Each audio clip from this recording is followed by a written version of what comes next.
Hey, welcome to Zach's Tech Turf. Today, we're going to be taking a look at this mini drone from Holystone and figuring out if it's worth $50 or not. So, let's get into it. First, when Holystone asked if they could send this over for a review, I got super excited that I was getting a camera drone, but I realized that I had to control my expectations. This model, the HS190W, costs $50 and the version without the camera costs $35. Judging by this price tag alone, I had to realize that I wasn't getting a DJI Phantom or anything, and I had to realize that this thing is mostly a toy if anything. I ask that you calm your expectations as well if you were thinking the same thing. Starting with the physical tour, the drone is super small. When fully collapsed, the drone is only like 2 inches by 2 inches, and even with the props fully expanded and with the prop guards installed, it's still only like 4 inches by 4 inches. The drone has 4 removable blades, and the prop guards actually do their job. I probably would have broken a bunch of blades by now if it wasn't for the prop guards. On the front of the drone, you'll find the super tiny camera, and on the right hand side you'll find the power switch as well as the charging port. Underneath is where the non-removable battery is housed, and under each prop is a soft rubber foot that really cushioned hard landings. To provide extra protection, these work really well like the prop guards do. Moving on,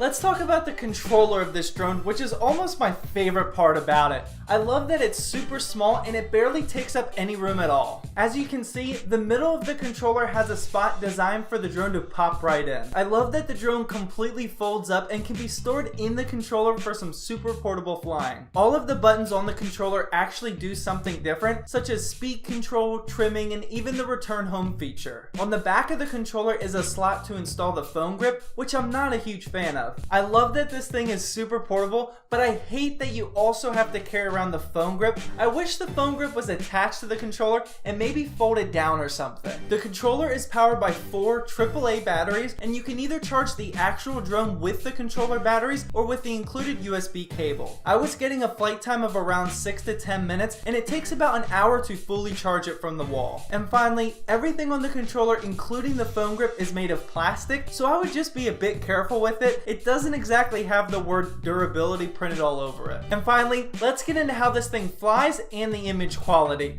Like I said, make sure you control your expectations and remember that this thing only costs $50. I personally really struggled to get this thing to fly outside, even if it wasn't super windy. It definitely helps turning the speed up to 3. That way the drone has more power, but it realistically won't fly above your house and get amazing photos. I found a sweet spot of flying at about eye level and maybe even a bit higher, but if you go any higher than that, the wind is eventually going to get a hold of this thing and sling it into your neighbor's car. That actually happened, so if my neighbors are watching this, I'm sorry.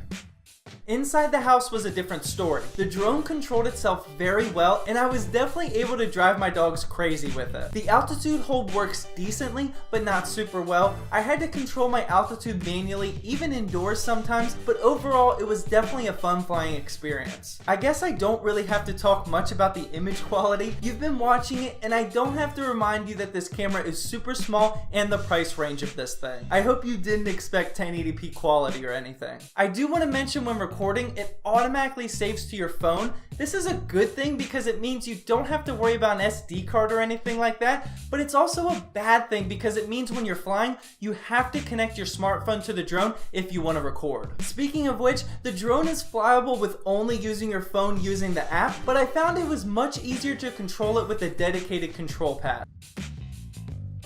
It's definitely hard controlling a drone with virtual joysticks, but I have to say that the app that Holystone developed far outclasses its price range. I had 0 issues with the software for both recording video and controlling it. They actually did a stellar job with the app. Well, that wraps up my review of the Holystone drone. Like I said, if you're in the market for a $50 drone, you can't really go wrong here, but just remember that you're only paying $50 for it. If you do want to try it out, I'll have an Amazon link in the description. Well, I hope you guys enjoyed this video. Please drop a like down below to help support my channel, and as always, thank you for watching, and please subscribe for more Zach's Tech Turf videos.